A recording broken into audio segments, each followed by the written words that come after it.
Velkommen til Hjerter i Verden. I dag skal vi have at vide, hvad hjerter er. Og vi har besøg af Julie Larsen. Hvad synes du om røde hjerter? Det er flot. Jamen, kan du uddybe dit svar lidt mere? Altså, begrundelsen for hjertet, det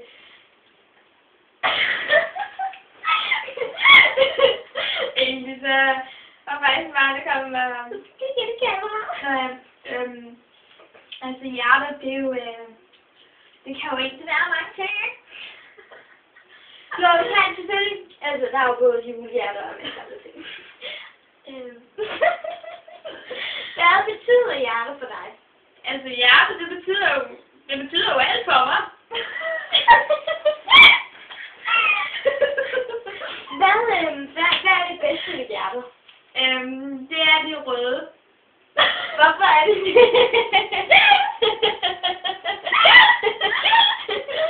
Hvorfor er det bedste det røde? Man kunne da lige så godt have et grønt sikkert. Den røde farve, det står jo bare på blodet. Jamen, hvis man nu siger hjertet inde i kroppen, det er simpelthen ret meningen. Hvad betyder det for dig? Det betyder ikke noget. Jeg forstår ikke. Undskyld, jeg bliver næsten så, hvis jeg er nødvendig. Ja, selvfølgelig! Man må faktisk ikke spøge med. Nej, det må man faktisk ikke. Men jeg var ikke... Jeg var faktisk gerne med spørgsmål. Fordi hjertet inde i kroppen, det ligner jo slet ikke et hjerte. Og det er så undrer jeg mig over, hvorfor det hedder et hjerte. Kan du forklare det? Altså, nu er jeg ikke så ikke klar, hvad du siger, når du er så skør oven i klippen.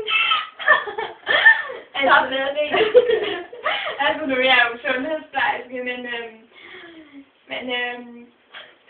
på min skole, der har man en fantastisk sundhedsplejerske, så du kunne få at snakke med hende om det. Hvad er hendes nummer? Det kan jeg ikke lide. Jo, du kan. Jeg ved, du har stedet og øvet dig på det. Hvad så? Du skal bare en lille Sinus.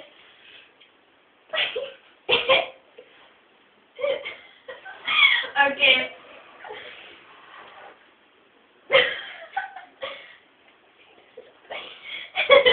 Nej! Nej, vi siger tak herfra, fordi at medlemmen her gider ikke sige farvel. Sig nu et nummer, så